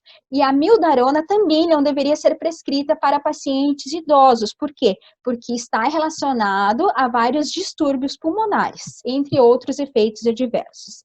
E para finalizar, um exemplo, né, de fármacos com ação cardiovascular seria a metildopa, né, que tem também relatos do paciente de desenvolver uma síndrome extrapiramidal, além de depressão e sonolência relacionado, né, ao uso dessa medicação. Outros fármacos que são bastante utilizados por pacientes idosos, né, e deveriam não ser tão prescritos devido a eles serem inapropriados, devido aos efeitos que os pacientes podem apresentar, são os fármacos com ação no trato gastrointestinal. Vou destacar principalmente a metoclopramida, o óleo mineral e também o omeprazol, pantoprazol, enfim, os inibidores da bomba de prótons. Então, o que acontece com a metoclopramida? Existem relatos, né, que pacientes idosos estão mais relacionados, principalmente pacientes idosos mais frágeis, eles podem desenvolver efeitos extrapiramidais. O óleo mineral, na verdade, bastante utilizado por idosos como um laxante lubrificante, ele deveria ser evitado. Por quê? Porque existe o risco de aspiração e o desenvolvimento de pneumonia lipídica. Então, existem terapias e alternativas mais seguras, então não deveria ser prescrito óleo mineral para pacientes idosos. Em relação aos inibidores da bomba de prótons, como o omeprazol, lansoprazol, pantoprazol, por que a gente utiliza e por que deveria ser evitado o uso crônico destes fármacos, né? Então, estes fármacos estão relacionados a várias interações medicamentosas e também relatos de efeitos adversos relacionados a perda óssea, fraturas, risco de infecção por Clostridium difficile, né? Então, diarreia, cefaleia, entre outros quadros clínicos. Destaco essa classe por quê? Porque aproximadamente metade dos pacientes que utilizam inibidores da bomba de prótons iniciam seu tratamento como uma profilaxia de úlcera de estresse durante a permanência hospitalar. Porém, muitas deles, né, acabam mantendo essa medicação após a alta hospitalar, sem nenhum motivo definido. E eles são fármacos, né, considerados inapropriados para pacientes idosos. Complementando também alguns fármacos utilizados no tratamento da dor. Então, aqui destacando, né, os opioides. Quando o paciente utiliza opioide, ele tem um risco associado ao desenvolvimento de constipação, né? Mas o risco maior do paciente idoso, a mais preocupação é a depressão respiratória e o quadro de delírio. Claro que o médico vai avaliar se esse paciente pode se beneficiar com o uso de opioides. Então, sempre o médico deve avaliar essa aplicabilidade de opioides em determinados pacientes. O uso de anti-inflamatórios não esteroidais, como diclofenaco, ibuprofeno, piroxicam, meloxicam, entre outros anti-inflamatórios não esteroidais, eles estão sim relacionados ao desenvolvimento de uma úlcera péptica, né? Então, ao longo prazo, o uso cronicamente destes fármacos, eles podem levar a alterações no trato gastrointestinal. Então, deve-se evitar o uso destes fármacos de uma forma crônica e, se necessária a prescrição, indicar juntamente o uso de um inibidor da bomba de prótons. Como relaxantes musculares, eu destaco dois, né, que é a ciclobenzaprina e o carisoprodol, que podem apresentar como efeitos adversos ações anticolinérgicas, né? Então, para o paciente idoso, isso não é muito bom. Em relação aos fármacos hipoglicemiantes, né, claro que o risco de uma hipoglicemia é inerente ao uso, né, de um fármaco hipoglicemiante. É importante destacar, né, principalmente dois, a insulina e a sulfonilureia, que é a glibenclamida, que podem estar mais relacionados a um risco maior, né, nos pacientes idosos. Lembrando, né, como a doutora Raquel já mencionou para vocês, depende, claro, das metas de controle glicêmico, elas devem ser ajustadas em função da expectativa de vida do paciente, tudo isso deve ser considerado pelo médico, qual seria o fármaco mais apropriado para o uso nestes casos. Então, o que eu queria mostrar para vocês, né? Baseado neste estudo e tudo que a gente conversou, que sim, existem alguns medicamentos inapropriados, né, para uso em idosos e que são prescritos para os pacientes. Então, esse trabalho mostrou, né, que pacientes idosos institucionalizados na cidade de São Paulo, com N, então, foi avaliado de 268 pacientes, 82,6% apresentavam na sua prescrição ao menos um medicamento inapropriado. Então, considerando destes medicamentos, né, o artigo mostrou que os mais prevalentes em relação à prescrição eram os antipsicóticos e os analgésicos. Aqui eu ressalto, então, para vocês que um manejo, né, da prescrição geriátrica, ela é bastante complexa, porém, essa prescrição medicamentosa adequada para o paciente idoso faz parte de todo esse cuidado à saúde, né, deste paciente. Então, é importante, sim, quando necessário, fazer uma prescrição do medicamento, mas quando não for estritamente necessário, realizar essa desprescrição, né, pelo médico.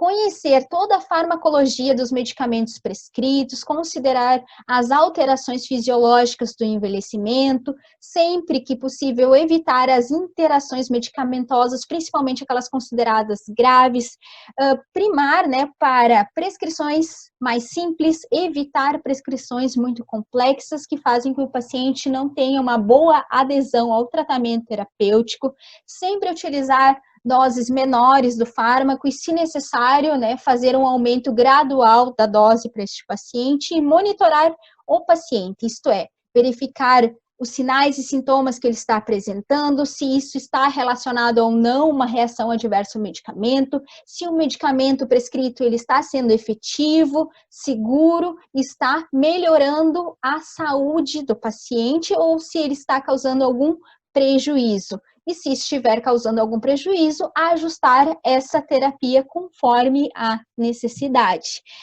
Então, um trabalho multidisciplinar, né, multiprofissional, capacitando os profissionais da área da saúde quanto conhecimentos dos aspectos relacionados, né, à farmacocinética, à farmacodinâmica, isso vai propiciar com que o paciente idoso receba uma prescrição mais efetiva, com menos riscos de efeitos adversos. Então, o conhecimento da farmacologia vai auxiliar e prevenir os efeitos adversos e, consequentemente, a iatrogenia. Gostaria de agradecer todos vocês por estarem aqui nos assistindo em pleno sábado. Muito obrigada e fico, então, à disposição a questionamento, a responder alguns questionamentos que vocês venham ter com algumas dúvidas. Obrigada.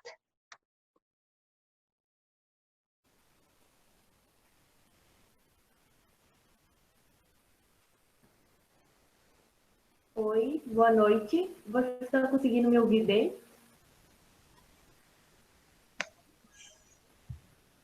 Então, eu queria convidar a prof. Raquel, a prof. Natália, para responderem as dúvidas sobre o conteúdo. Posso começar lendo a primeira? Pode começar. Até que ponto evitar procedimentos ou atitudes devido à idade pode ser considerada propriamente iatrogenia de omissão ou erro profissional?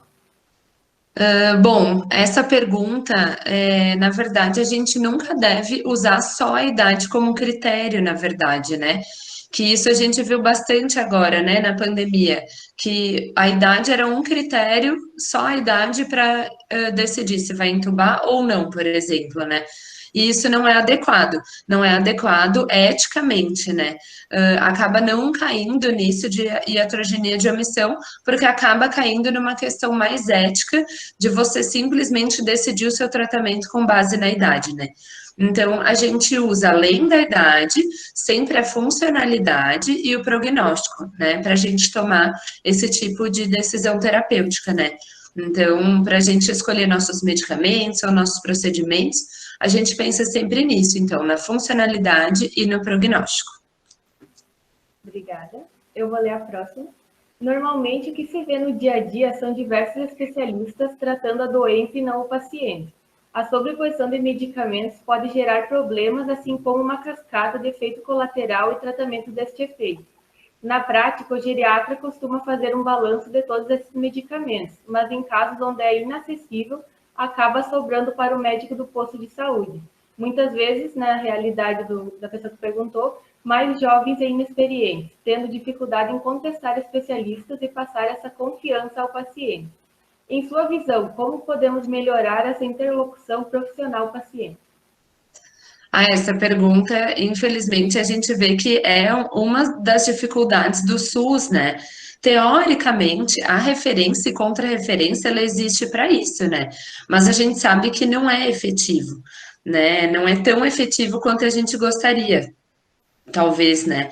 Então, que seria isso, né? Eu tô no posto, eu encaminho para o meu especialista, né? Ou para o cardio, ou para o geriatra, e ele vai me trazer a contra-referência, dizendo, né, o porquê das medicações, né? Para eu poder me guiar a partir disso, né? E também as capacitações seriam para isso. talvez, né, uma maneira seria a gente realmente otimizar, né, essa comunicação da atenção primária com a terciária.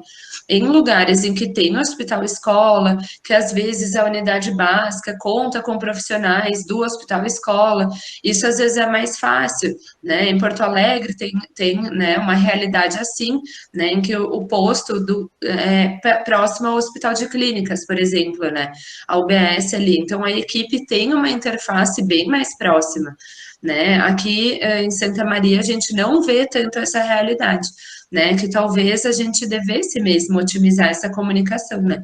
Eu acho que seria talvez o mais fácil, né?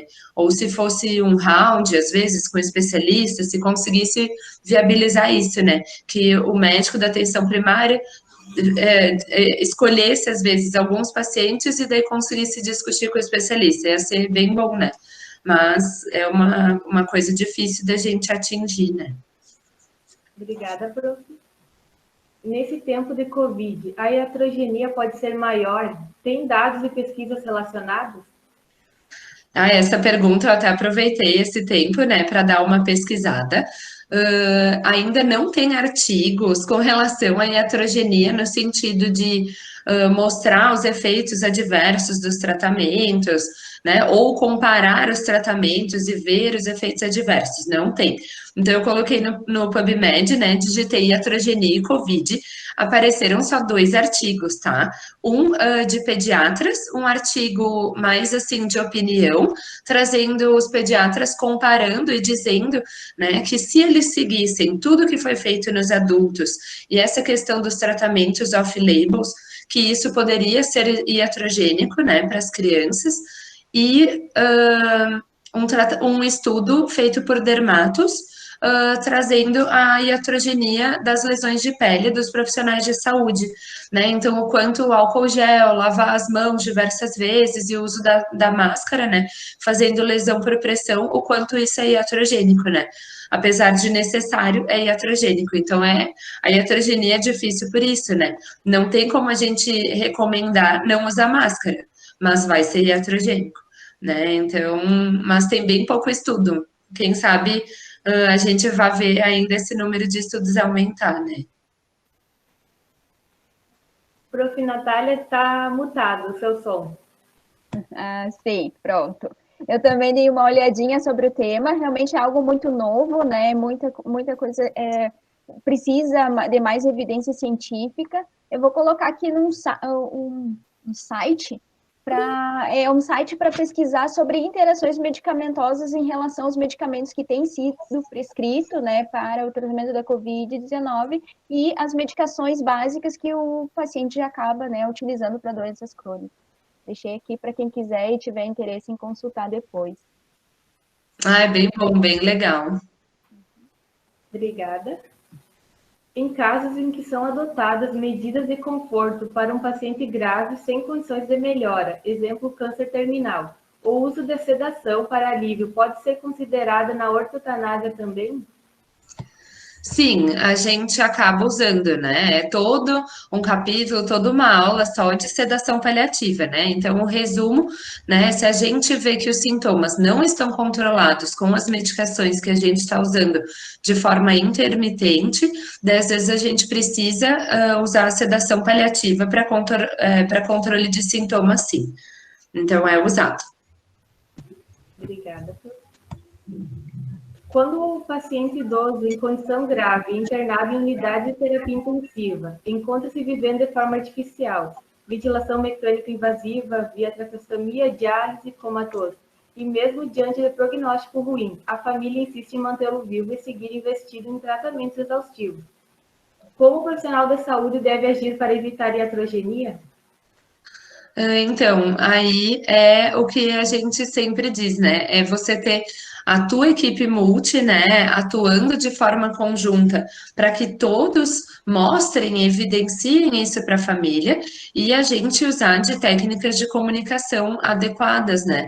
Para a gente poder mostrar para essa família o quanto o fazer tudo, né? O quanto o paciente está lá na UTI cheio de dispositivo, né? Com tráqueo, hemodiálise, né? Que nem né, a pergunta mostra, né, o quanto isso é iatrogênico e não isso ser um salvamento, ou ser fazer tudo, ou ser o bom, né? Mas é difícil, porque é uma mudança de mentalidade, né? De concepção. A gente imaginar que o fazer tudo na UTI não é tão adequado ou tão bom para o paciente, quanto às vezes a gente fazer tudo em casa, né? Ou a gente fazer tudo de uma forma menos invasiva, né? Então é difícil. Principalmente acho que a comunicação é o que nos ajuda, né? Porque num primeiro momento é bem comum isso, né? Da família não aceitar, né? E a gente vai comunicando, né? Faz reunião, conversa diversas vezes, né? Até a gente conseguir mudar esse pensamento e fazer com que a família compreenda, né? Que aquilo é uma situação iatrogênica. Obrigada, Francisco. Aos pacientes que, apesar da idade e do ajuste de dose indicado, não respondem à medicação, pode-se aumentar a dose baseado na possível resistência ao medicamento? Na verdade, até eu já estava comentando, né, com a doutora Raquel antes sobre essa pergunta. Vai depender tudo do tipo do medicamento, né? Se o medicamento ele é considerado um medicamento que pode desenvolver uma tolerância e uma dependência no paciente, né? Como é o caso de alguns os benzodiazepínicos, opioides, né? Dentre outros medicamentos, ou se essa não resposta tá com uma, de repente, a melhor opção é mudar, né, o tratamento, mudar outro fármaco, né, outra opção terapêutica, e não necessariamente ficar realizando o aumento da dose, né. Vou ler a próxima pergunta que a gente teve. Quais as melhores vias de administração medicamentosa no idoso com demência? Bom, essa eu vou responder, que é um pouco mais clínica, né? Então, para ajudar. A gente sempre tenta priorizar a via oral, tá? Então a gente sempre vai na via oral o máximo que der, né? Mesmo que às vezes com isso a gente precise às vezes macerar a medicação, né? Que tem todo um risco envolvido, mas a gente sempre tenta usar a via oral. Caso o idoso, né, com demência perca a via oral, né? Comece a cuspir medicação ou não consegue engolir por causa da disfagia, daí a gente conversa, né, com a família e propõe, em geral, duas vias, né, a enteral ou via sonda, né, ou via subcutânea, via hipodermóclise, né, a gente sempre tenta evitar a via endovenosa, né, porque muitas vezes esses pacientes têm a rede bem frágil, né, daí às vezes vão querer passar um acesso central, né, para garantir essa via de medicamento, né, mas a gente sempre tenta evitar. Então, primeiro oral, depois, se a gente não conseguir, sonda ou via subcutânea. Que às vezes acontece isso também, né? Às vezes a gente está em casa e acaba botando uma sonda no paciente só para dar medicamento, e às vezes a gente nem usa para dar alimentação, por exemplo, né? Então, pode acontecer. Obrigada, Flor. Os idosos são receosos em relação à mudança de medicamentos? Acha que esse medo que podem ter de mudança de rotina farmacológica pode ser suficiente para fazê-los ignorar instruções de profissionais da saúde? Querem que eu responda essa também? Infelizmente, às vezes sim, às vezes eles são resistentes. É muito importante, né? Toda a aula que a Natália deu é basicamente o que a gente tenta explicar para o idoso e para o familiar, né? Então, explicar essa questão do risco e do benefício e dos efeitos. Né? É difícil a gente fazer a desprescrição? Por causa disso, né? Às vezes eles não conseguem se desapegar, às vezes, daquela medicação que eles já estão usando há mais de 30 anos, mas foi muito bom, né? Usou, que nem ela disse, né? Começou a usar na internação, foi bem bom, e depois nunca mais para, né? Então, eles são resistentes, né? Mas essa questão da educação, né, na consulta médica, ela é fundamental, né?